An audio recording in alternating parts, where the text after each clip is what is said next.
Hi everyone, today I'm going to be showing you how we are going to use two special time intelligence functions. So the functions are same period last year and previous month. So now as you are looking at, this is a matrix which is showing the total revenue that was made each year for a particular organization. So you can see the total revenue that was made each year.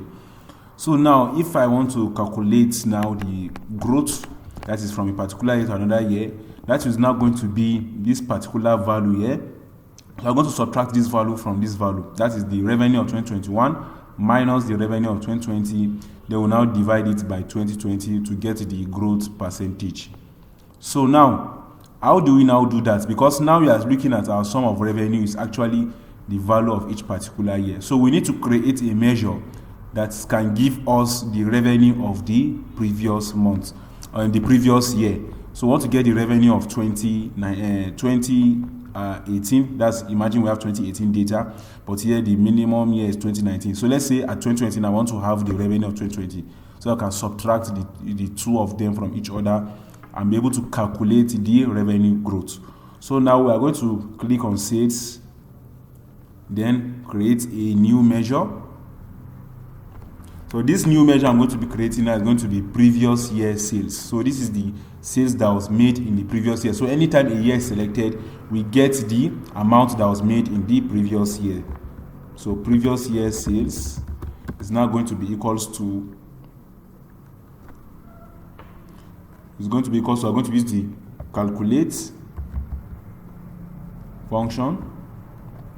So calculate of sum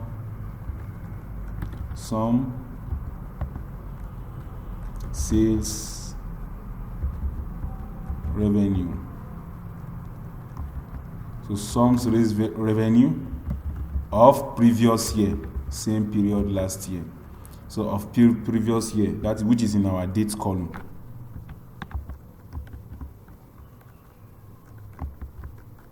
Then okay.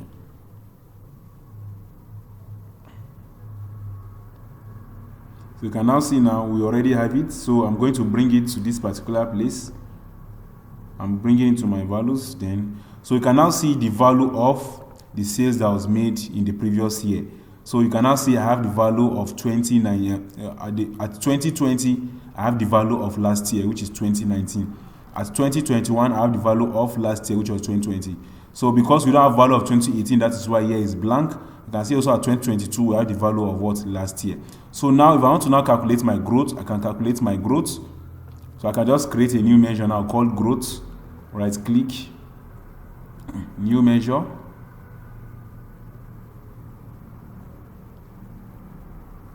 So our percentage growth now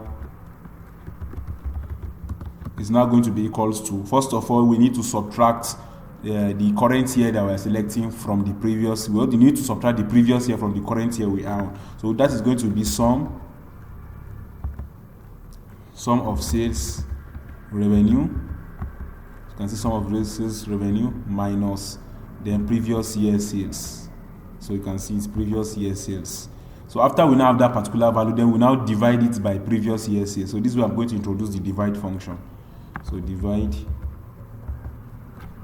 then by previous year sales. Then I'm going to enter. Then I can now format it as a percentage. I'm going to bring it to these values.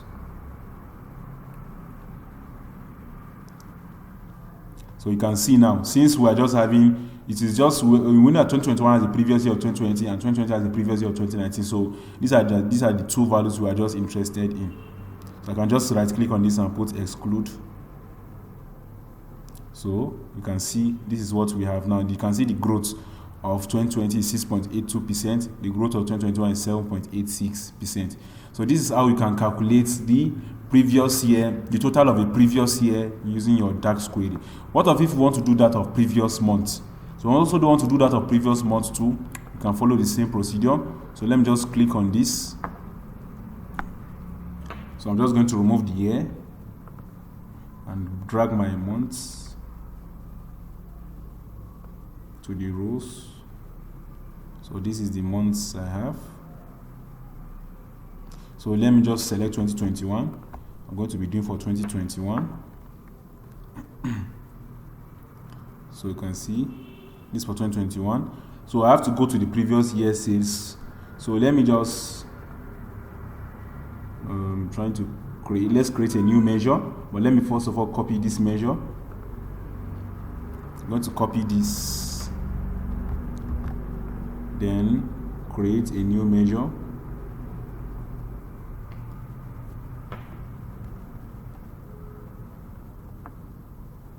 So I'm going to paste this here and call this previous month.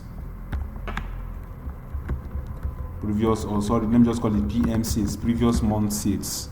Then I'm going to remove this particular one and put previous months, use the previous months function. So you can see it's previous month function. So for that of the year, you use the same period last year. For the months, use the previous month. Then enter.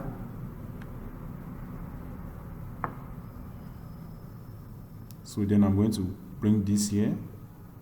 So let me remove the previous year sales and bring this here. So also remove the previous percent growth.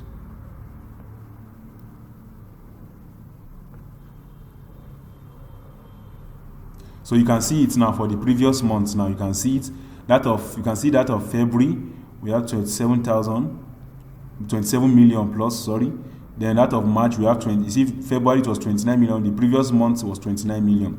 So this is also how you can apply this same method for the same method for the month. So when you want to find for the previous year, use same period last year. When you want to find for the previous month, use the previous month. Same also applies for day. You use previous day. So they both work the same way. They help you calculate the total of a measure previous what in the previous month or in the previous year.